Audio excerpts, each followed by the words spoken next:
Michael, thank you so much for joining the Live Entertainment Talk session. Can you just please introduce yourself and tell us about your background in general? I began in earnest going into the circus world in 2004. And I grew up in Florida till I was 13, and then in rural Pennsylvania for high school, back down to Florida for university, where I got a degree in anthropology. After that, I basically ran away with the circus. Why anthropology? I tried to do an audition for a theater show, and not knowing that you really have to prepare for an audition. I thought actors, you just go in and you're good, They like gave me a cold read for a script, and it was just like, it was terrible. And that kind of turned me away from performing, right then and there. In my mind and my heart, what said I need to major in something that I really love and appreciate. Because what am I going to do? Invest 4 years of my life into something I don't love? It just makes no sense. And no, I'm probably not going to be able to get a job after blah, blah, blah. But at least I will have gone into something that inspires me. I did one semester as a liberal arts major, and that just means you don't know what you want to do. So you take a whole bunch of classes that look fun. And that year was a philosophy class, a critical evaluation of the arts class, which was a huge influence in the rest of my life, and 2 anthropology classes.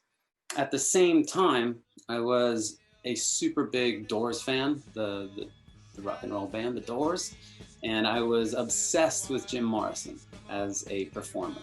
He kind of informed just the sense of risk taking that you do on stage.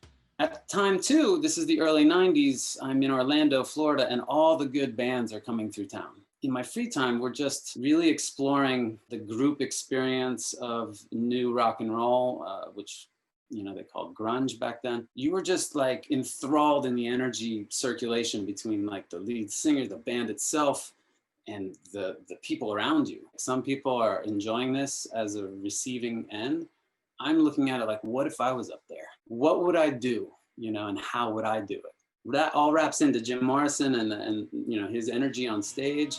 And his whole thing in his background, he used to say, his biographies, is shamanism. Rock and roll, charismatic singer is the shaman of this experience that we all sort of unify.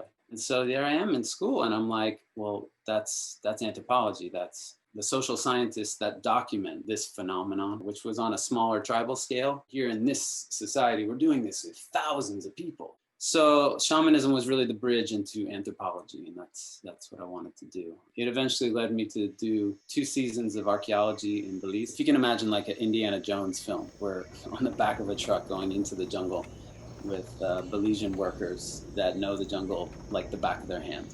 They are the direct descendants of the Maya civilization. Even though their culture is so far back in the past, we're actually helping them unearth their culture, retranslate their writing, and tell them what their ancestors said. Now, the one part, I guess, that I forgot in the whole university years thing is that I discovered martial arts. I had fallen in love with martial arts even since I saw The Karate Kid in 1984, and I did karate as a kid. I think I was a super martial arts geek. Anything in particular in terms of, so you said karate? It was karate at first, your Korean Hapkido Taekwondo school in a strip mall in Florida. I had to give it up to go to high school up in Pennsylvania, but when I got back down to college, I remember the Kung Fu guys from tournaments. They weren't so hard and straight lines. It was very flowy and beautiful. They looked like they were dancing and kicking ass at the same time. So I wanted to do that. Look in the phone book and I see this Kung Fu ad, for this temple in Orlando. It looks like the Shaolin Temple. Who knows why he chose Orlando, but he was legit. Escapee from the communist China and swam across New York Harbor, work in a restaurant in Boston, and then open a school. I had done 3 years, and it had helped me through college to just be 3 days a week, training my ass off. That was my first body language, is what I used to say. It was just dancers learn ballet as a first language in their body. Mine was Chinese martial arts, it was Kung Fu. So it was northern praying mantis style, Yeah. They call it Tonglong. Tonglong, yeah.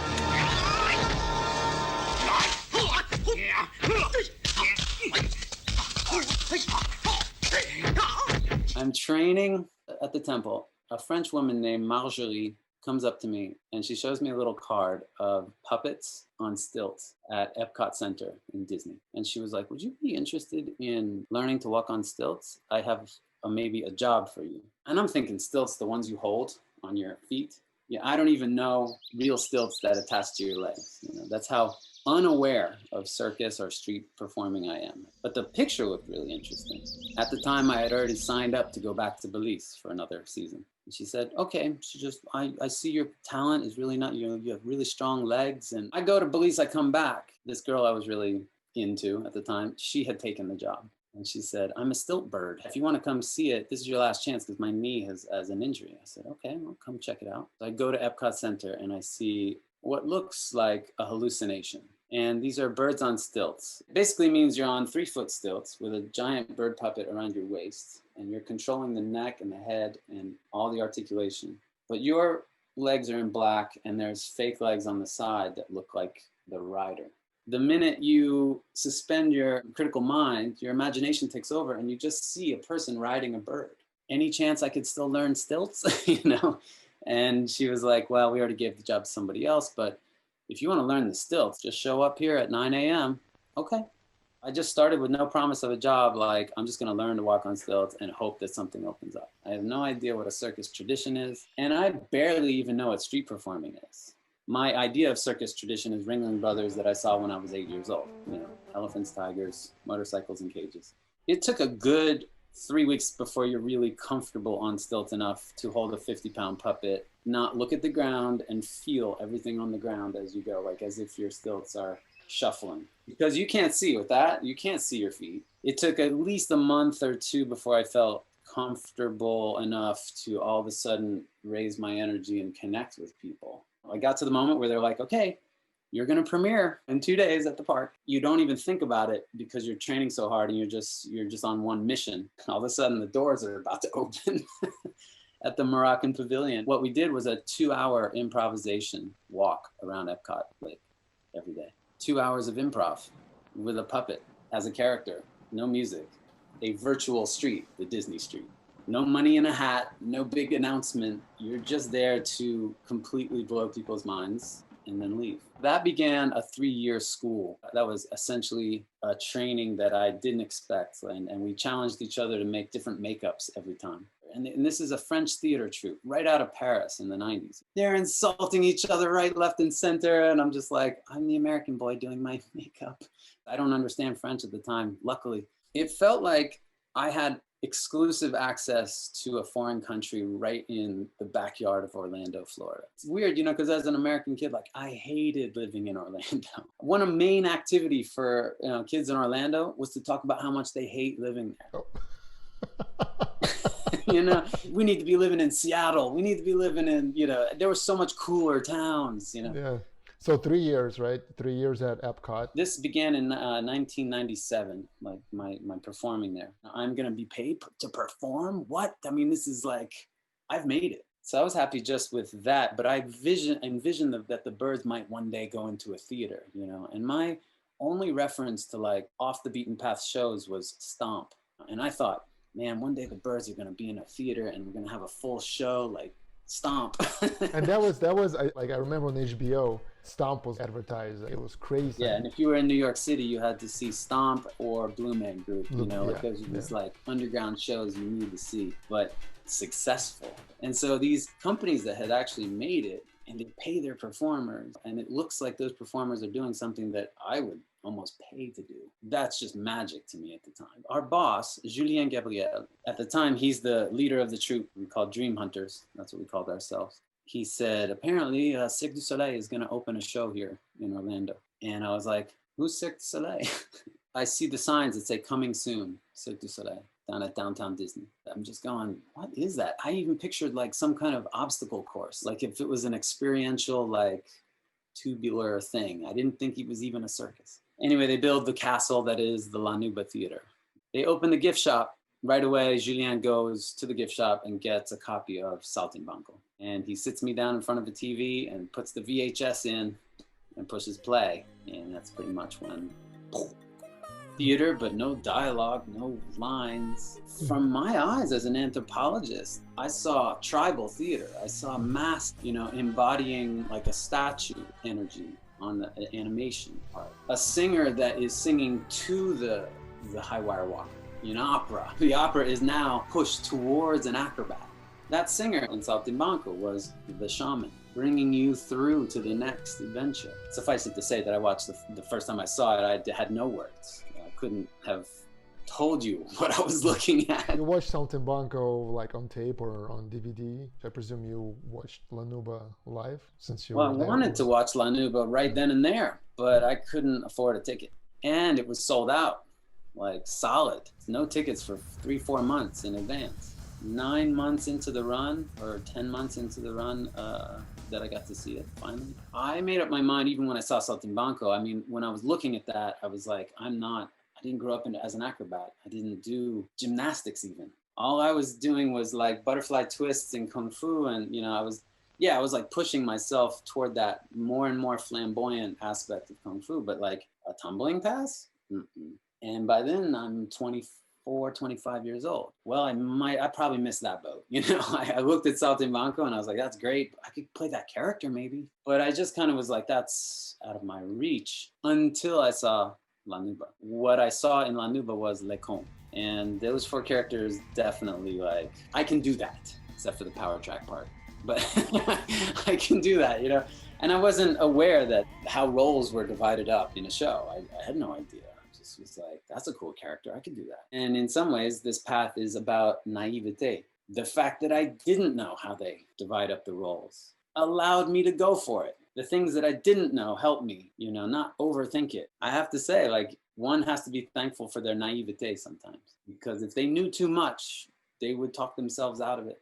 So La Nouba was a huge moment. And I didn't feel totally out of bounds because I was a performer too. I was like, I'm right across the street doing 2 hours on stilts every day, and I'm part of the gang, kind of. These guys are from around the world. This is Orlando, the most boring town ever. They've got to stand out. Where do they hang out? So I started asking around, and musician friends of mine said that the Cirque musicians always hit this one bar, and they play an open mic doing like rock and roll and old R&B songs, and it's Desi DeLoro. That was the singer of La Nouba at the time, and she's just slaying Aretha Franklin songs and everything. So I go down there, and I'm like, who's gonna walk in the door that I'm gonna say like, that's Cirque du Soleil? Mm-hmm. And it was Julie Dion, who was backing up Ecole at the time. She had a completely shaved bald head to the skin. Her boyfriend, his hair was gigantic and like frizzy, like Lenny Kravitz. The 2 of them walk in, like they look like aliens, and I was like, bingo.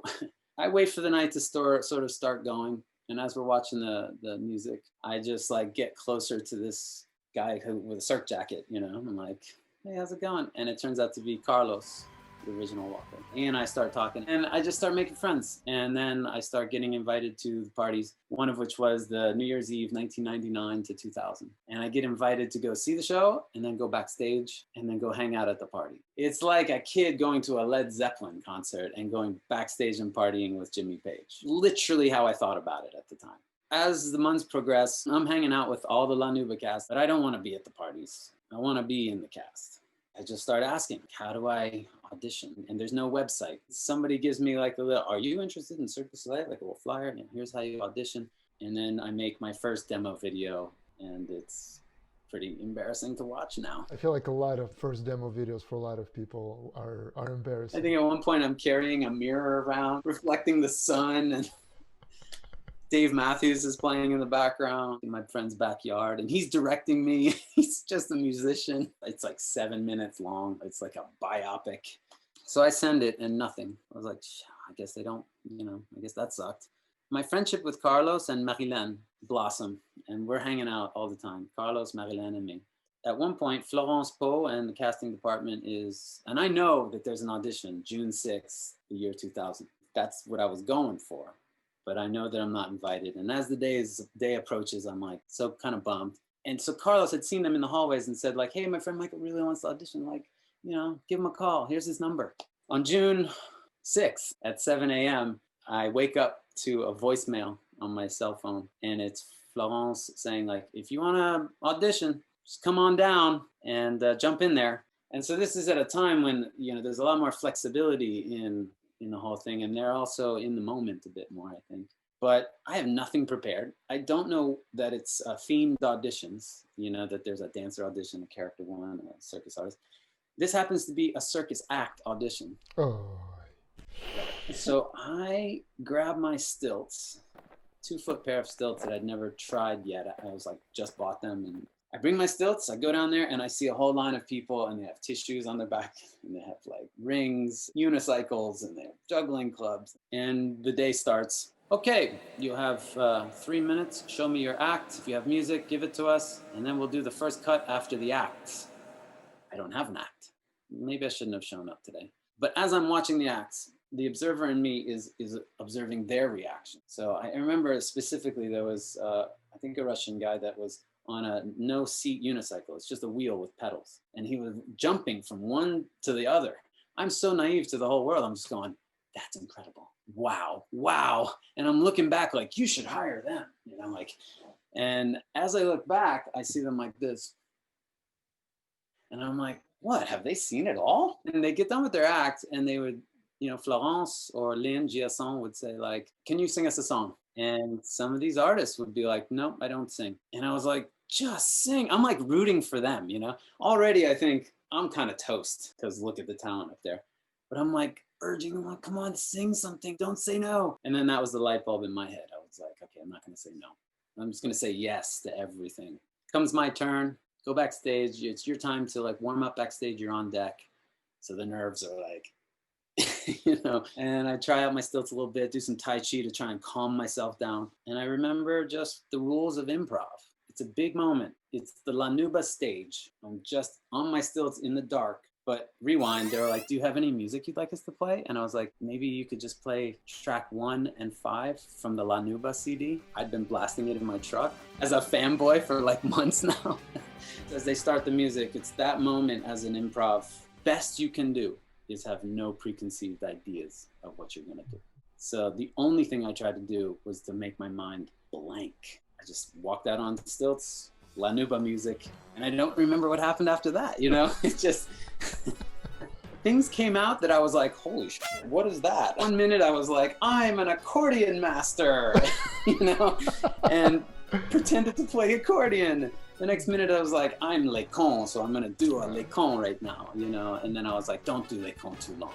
Okay, boom, you know, something else. And I wouldn't stick to one thing for very long. It probably looked really erratic. Mm-hmm. But one thing I did do is I made eye contact with them. I looked straight back at the table and was like, I'm here. Like, you can't ignore me. And I made sure to cover the stage. Like, I'm like leaping across the stage and in back and in front. And finally I was just exhausted. Like trying to do 2.5 minutes of just full on energy. They could tell that I started to get like, so they started like fading the music out. They're like, thank you. Thank you for stopping this. You know, like I didn't know what should happen. And then they said, would you like to get off the stilts and do one on the ground? Yes. And this is giving me now way more time than they gave like the acts. I had been taking tumbling classes at the time, just barely learned how to do a back handspring in a row. I made my own circus school at that time. Capoeira, gymnastics, kung fu, ashtanga yoga, flexibility. And so the best you could do as a circus school with no circus school. They start the next track and I just go, round off, back handspring, tuck, I made it, and go. And that one really, you can see, I looked at it later and it was Lecon, like so much. Running with my hand outstretched to shake somebody's hand, and I did not say no. Anything that pops into your head, you say yes, and you do it. If it seems like you should do something else, you do that. And again, I didn't know when to stop. So the same thing, they like faded me out. And they come up to me and they're like, thank you, you can sit down now. So I go back in the audience. I'm like, well, I did whatever I could do. I think that was all I could give. Lynn Giasson came behind me and said, we'd like you to stay for the next session. And I was like, this is happening. I didn't know it was going to be a 6 to 7 hour day. Like they tell you in the like audition application process that you should bring some clothes that fit your legs tightly so they can see your physical lines. I thought baggy pants were fine. Florence Poe comes up to me and she says, like, did you bring any like spandex or something like more form-fitting? And I was like, no. She's like, you should find some. like now.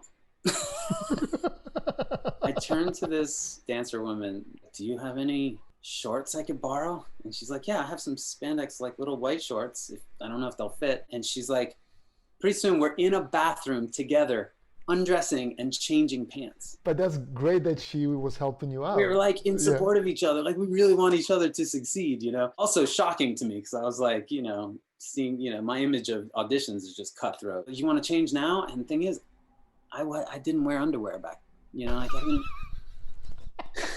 So it told you, like, I was a bit of a hippie, you know, and we run to the bathroom and take our pants off and exchange it kind of without looking, like, thank you, and get up, and they're literally like booty shorts, like girl booty shorts. I looked pretty ridiculous in the dance, you know, we did the dance section, you know, and I'm like wearing, so we do a saltimbanco dance section, and I'm like, this is saltimbanco.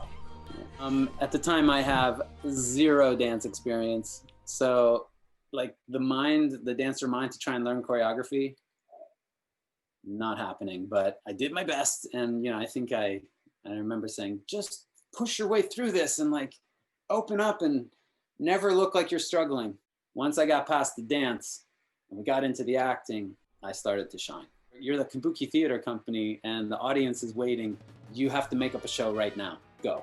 You know, and you have to talk to these strangers that you're auditioning with, and you have to work together, and then you have to do fake Japanese. And at the end, it was out of like 30 people that auditioned, it was myself and a hand-to-hand act. They said, you passed the first step. They hand us the piece of paper. It says, you passed the first step. Keep your passport ready. Between that morning and that afternoon, a whole lifetime of change. I'm a kid at that moment as well that I was really a self-critical person. The shot that I saw was so far away before that audition. And it was the shot of affirmation that I needed to go to the next step. Now, you can't not go for this. You have to try to go for this. At the end of the audition, they said, will you audition again? Would you come up to New York in a couple months and do a character audition? Of course. So in September of 2000, I flew myself up there and did another audition. That was with Michel Laprise, and that was on Broadway. This time I knew what I had to make a 3-minute act of character acting. At the end, it was like, I think 5 of us out of like 45 people. And I'm like, man, for sure they're gonna call me. There's no way. I just passed 2 auditions. That phone is gonna ring like next week. And it took 4 years. So you're there like on the mountaintop, you know, like sort of like I did this and I know that phone's gonna ring because like, why wouldn't it? And I had such a good connection with everybody. And friends of mine, like my friend Lyle was getting hired, you know, and he's like, I'm shipping off tomorrow to Montreal, you know, and as time goes on, you just go like, I can't wait for a phone to ring. By this point, I've studied where did Cirque du Soleil come from? I'm going down, there's no Google, but I'm doing research like everywhere I can get. Any videos I can get my hands on, bring it. The first ones are from that gift shop, and that's Baroque Odyssey and the making of Kidam. Those 2 videos, and I didn't even see Kidam yet. I just saw the making of Kidam, the 20-minute video, and that was it. I was like, that's the work that I want to do. What I didn't know is that, like, yeah, Cirque du Soleil is not the only place you can do it. There's other companies. A thing called Circus School. Didn't even know that existed. I discover l'École nationale de cirque de Montréal. For me, that's like, wow, that looks like the Juilliard of circus in North America. The French that I'm working with are also handing me videos from Paris, Chalon, from all these like underground circus companies in France, Circus, blowing my mind with a world that I had no idea about. It doesn't use animals. It uses theater. It uses the power of suggestion. And it creates like a mystical experience at the same time as you're seeing things that you kind of don't believe are possible. That mix of magic, I discover, is not just in this big, successful Cinderella story of Cirque, but it's been a tradition for a couple decades now. It's sort of like been growing since the 70s. I go, well, if I can't get into Cirque du Soleil right now, I think I'm gonna just put that on the back burner. And I'm going to start at the beginning and apply for circus school. At this point, the national school is not so open door. They've already started to sort of like pick what they want. And what they really want is young and formable, early 20s or even younger. Anyway, I apply and I go up there and I do the audition, but they say that you're a little too old. Of course, I was also not very professional in that I had a little ankle injury before I went to the audition. So I had a brace on and I'm popping Advil. I can't blame them. At the same time, my job takes me to Japan, and I do toy soldiers for Christmas at Universal Studios in Osaka. Just trying to make a living, you know. I had quit the birds, so I'm like now a freelance artist. And I go to Japan, and friends of mine from La Nouba are like, hey, Saltimbanco's there. You should go check it out. And my friend works in wardrobe, you know, the small knit community. I go and take myself from Osaka to Yokohama, and I see Saltimbanco. I'm crying during that. You know what I mean? Like the opening number, I'm already starting like, and I get to go backstage because I'm like, you know, I know people. And I sit down with Yesco because he's playing Rene Bazinet's character, Eddie. That's what I want to do, is what he's doing. So he gives me a whole line of advice, super generous. I take it to heart. I go back on the bus, and the Bolas artist, I think it's Marie-Claude Lacroix, she goes, you know, there's a little tiny school up in Quebec City. Yeah, you should check it out. It's pretty new, and it's a branch off of Cirque. But, you know, they do a full season, and I think they're expanding. So, like, I don't know, give them a shot. You know, you might have to learn to speak French, but I said, okay. You know, I'm like, as soon as I get home to Florida, and I find a phone number, and I just call the phone number, and they said, yeah, we're doing some auditions in March. Want to come up to Quebec City? I'm so motivated that I will get in my truck and I'll drive from Orlando to Quebec City just to do an audition. And so I did. I was also critical. I wanted to make sure that like the school had everything, that it wasn't just an open training gym, you know, that they had like a program, the technique was high. I went in there and it was like teeter boards off the charts, you know, it was like super high level. Did the audition and they said like, yeah, you're exactly what we're looking for. When can you start? And so I go from sort of working as a professional on stilts and making a living as an artist to then like rewind. Now you're just going to pay to go to circus school in a country you're not allowed to work in. So began the theatrics of my Canadian border crossing. Now I'm just going skiing. I can't say I'm going to school because you don't have a student visa because it's a circus school and it's not recognized. And I wasn't smart about it either. I had my whole pickup truck packed with things because I was like, I'm living in my truck, you know? And they're like, well, if you're just coming for a few days of snowboarding, what's all that stuff in the back of your truck? I had no idea. I mean, back then I would just show up at the border. So I would get in usually and they would say, you have to get out of this country in 2 weeks. And then I get in and apply for an extension, pay $75 and then da-da. It became 3 years of, in the summertime, I go to San Diego, California, and I do the stilts to make a living at SeaWorld and the San Diego Zoo. And I'd save as much as I could, living on living room couches and I lived in an attic at one point there. But it's Southern California, so the weather's great, you know, you're doing your thing. And then I would all the way back east, winter in Quebec City, training 6 hours a day, minus 40 degrees outside. So you would go to Quebec City during the winter, not during the summer. Exactly.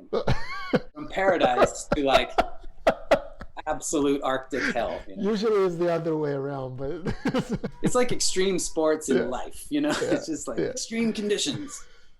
That is the year when the Quebec City Circus School was moving into its church that it's presently in now. I just happened to be really lucky in my timing in that we were the first professional program to be launched. They were like, you 6 or 8 of us are the first graduating professional class of the Quebec City Circus School, emulating what the Montreal Circus School had already for a long time. You get a diploma at the end. Eventually it's going to be recognized by the Ministry of Education and all the things. By this time, I did kind of learn French within the first 6 months of being up there, but it was hard. It was just, I didn't understand anything the first 3 months of school. My first conversations in French were all acrobatics. Put your hands further, open your hips. It's all I could say. And so it just gradually started into other ways of talking, you know, other abilities in conversation. I had 15-year-olds teaching me French, and they don't give you any leeway. You're like, est-ce que tu peux répéter ça plus lentement? Lentement? Pourquoi? Tu comprends pas français? Et là, Tu viens d'où, toi? You know? And I was like, I'm from Florida. I kissed his face, sit, you know, learning slang first. And Right. then going, oh, what's the correct grammar for this? Sikalis tabarnak and like Stolis the tabarnak si war, you know? And I was like, I was like saying things like that. And then some people had to like pipe me down, like, hey, man, you don't want to curse like all the time. I just want to be part of the culture, man. Yeah, like, I'm like 10 years older than everybody. These are kids in circus school. There's always like other influences which are like vital to the whole thing. And the two are, well, three.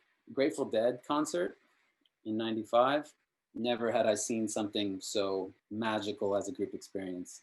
Bread and Puppet Festival in Vermont. when was that? That was in 97 and 98. I caught kind of the last 2 big years of its run. And this is just below the border of Quebec.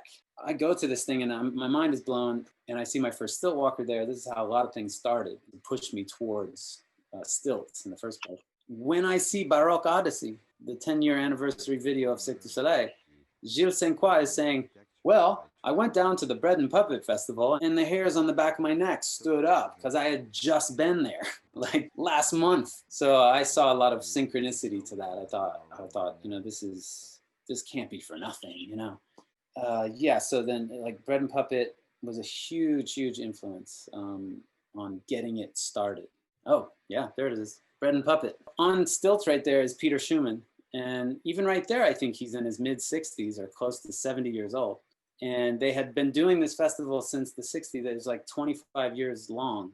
And friends of my mom had just been going and bringing their kids every year and said, hey, you can't not see this. They would do a show that started all the way at the back, and things would disappear under the hill and come back like a show over 10 acres. It was called The Pageant on the Sunday. And at the end, you know, they would burn an effigy, and you know, like kind of like the evil of the world, like what was going wrong with politics and everything else was burnt in this last, you know, pyre. Then in 96, I read an article about Burning Man.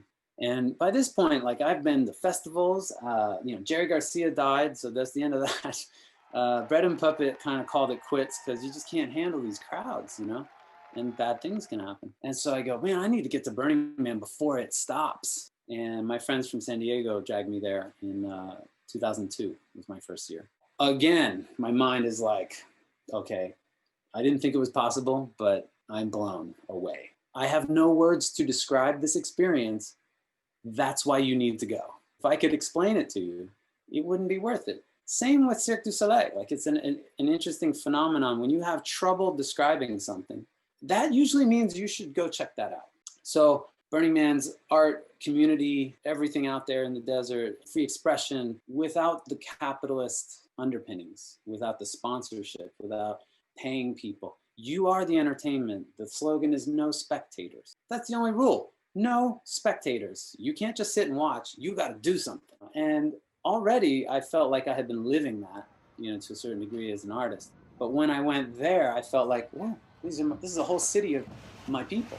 And they're welcoming people who'd never thought in their life to do some artistic expression. And now they're given this giant like red carpet to do it. I'd never been in an environment so supportive of creativity where we just turn the critic off for a while. You know, like this isn't gonna be in the New York Times. This isn't gonna be this like evaluative process. It's gonna be just express yourself. It was just a breath of fresh air. I left the festival that year recharged. At that moment, it was 25,000 people out there. And then by the time, you know, flash forward to 2019 and it's 75 to 80,000 people. It's a phenomenon, and it started in a time pre-internet. And now the internet has started to have its effects, which I should say also in the case of Cirque du Soleil. The internet has had its effects on Cirque du Soleil, circus in general. We can't deny that the world pre-YouTube is very different than uploading every single thing you do to YouTube. In some ways feel that the mystical aspect of it was compromised because it's so exposed, that there was always a piece that's kind of hidden when I started in circus. And it's that unknown that you want to either push yourself to go see as a spectator or push yourself to go discover as an artist. It used to be that you train a number and then you do a live performance. Maybe somebody's videoing it. Words are not going to do it justice because words are limited in their ability to convey meaning. The linguistics are only a system of agreement. The only reason that's hot is because you and I agree that that word hot applies to that. But that's not just hot, that's water, that's warm, that, you know, then you can go into like 50, like the Eskimos had 50 different words for snow. How could that be? Isn't it just snow? And even the 50 words in reality don't cover it all. You can use analogy, you can use poetry, you can go so far with dialogue and words. But the inexplicable experience that you receive is, well, priceless. Those are the things you remember and that make you change in life.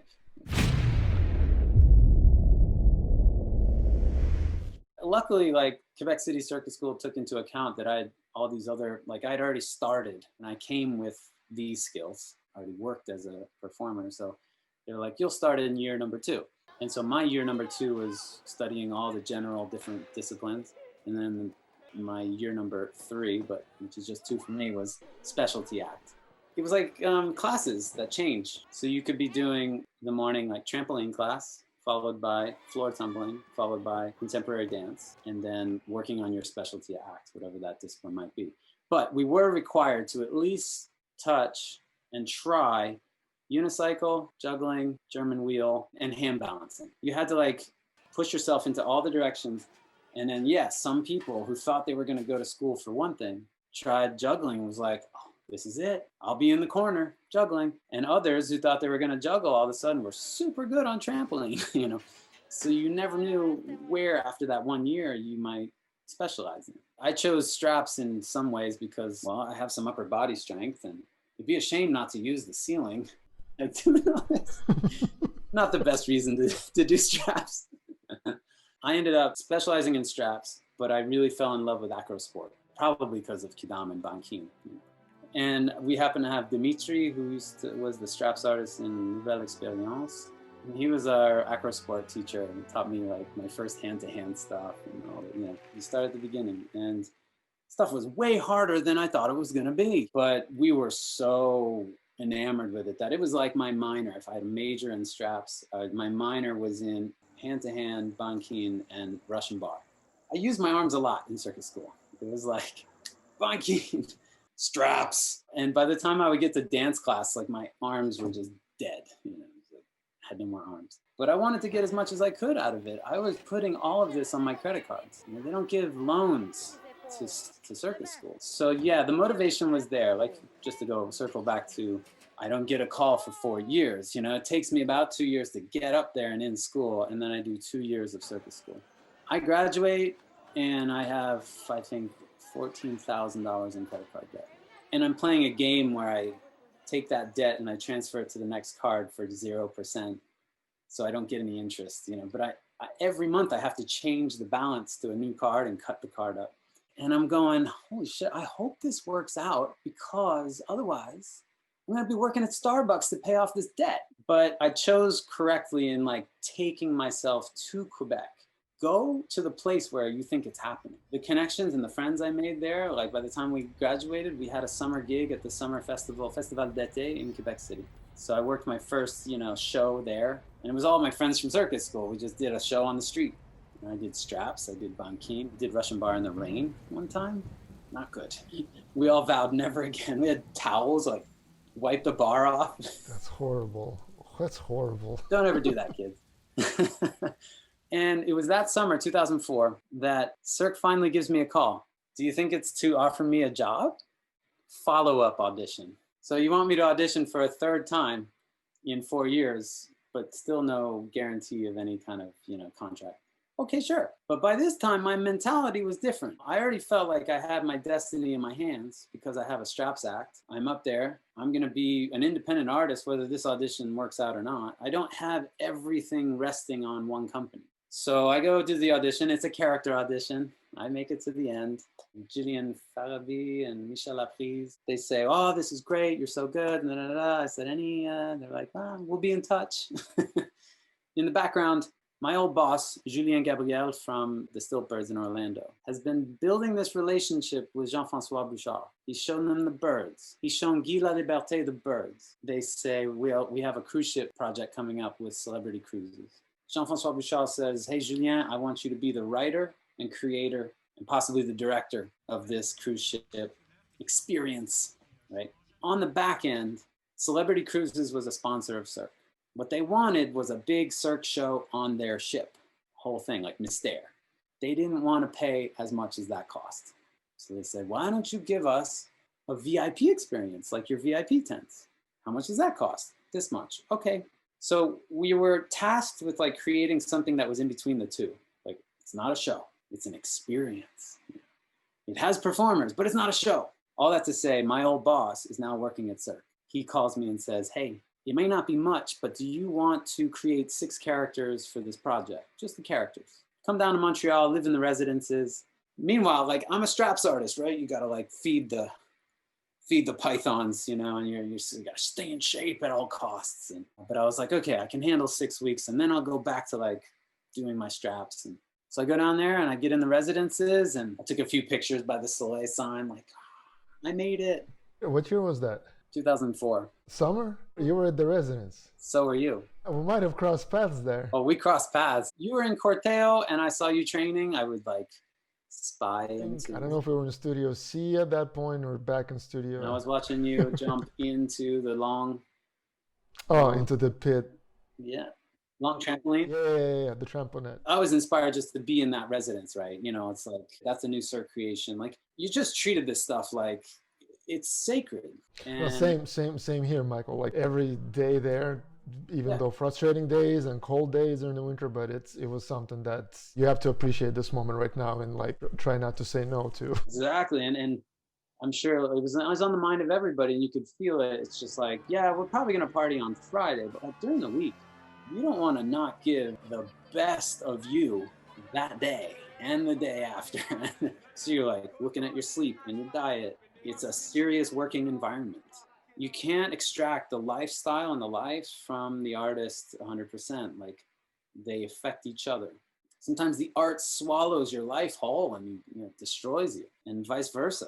But to hold those two in the balance is what I felt like is the goal when you're at the artist residence. You need some fun, but you need to like fulfill this work. You don't even know the stresses that the directors are going through. Over the weekend, they're piling up stuff they know they need to hit. So Monday, they're just like, come on. Because by Friday, we got to present something, or, there's always kind of like a looming deadline.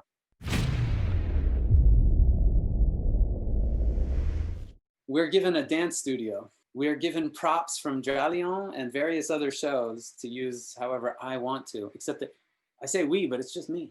Meanwhile, the production's trying to like get it all together to go to the ship eventually in a couple months. I have drawings of the characters in cartoon version. I have the music that we think we're going to use. And Moment Factory is coming in to do all of the video interactivity content. So right away, I need to make 6 characters. I need to choreograph them. And the video guys are waiting for my choreography to build the video around it. And at this time, computers didn't run so fast. When they do a rendering, they have to let that cook in a computer for a long time. You can't just go, wow, we're gonna cut that part, let's go change. It was pretty intense. I was by myself in Studio D for like 8 hours a day, 5 days a week. And Julien would come down and we would like film something and say, okay, that's it for that character. Boom. Okay, that's it for that character. But he and I had been working for a very long time. I knew how his mind worked. And he was very much like a Franco Dragon. He wasn't as hands-on and provocative, but his imagination was incredible. And he unfortunately passed away back in February. This year? Yeah. Oh, yeah. sorry. So it was a big hit. But it was nothing less than a mentor, and and we fought like dogs, and we had our differences. And how much time were you given for that whole project? 6 weeks to create the characters, and another 6 weeks to teach them to artists that casting had chosen. And then I think 2 months on board to put the show, you know, and do run-throughs and, you know, final techs and all the things. Only by the time we got to the ship, it was still under construction. The lounge was just like buzz saws, and there's no end of think on your feet stories on that one. Yeah. My favorite is that I ended up training Filipino housekeepers that spoke no English how to be stage managers when I had never been a stage manager. I was using like physical gestures to be like, see this curtain?